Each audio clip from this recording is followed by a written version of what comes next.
وہ 10 کام جو ذی الحج کے مہینے میں ہر مسلمان کو کرنا چاہیے۔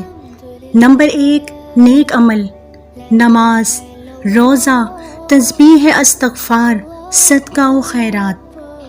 نمبر 2، ذکر اللہ کی کثرت۔ نمبر 3، نفلی روزے۔ نمبر 4، رات کا قیام۔ نمبر 5، عرفہ کا روزہ یعنی 9 ذی الحج کا روزہ۔ نمبر 6، بال اور ناخن نہ کاٹنا۔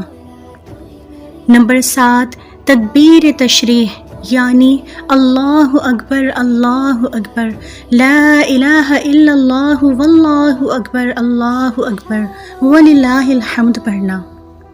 نمبر 8، شب عید الاضحیٰ جس نے رات عبادت میں گزاری۔ نمبر 9، عید الاضحیٰ کی نماز۔ اور نمبر 10، قربانی جو استطاعت رکھتا۔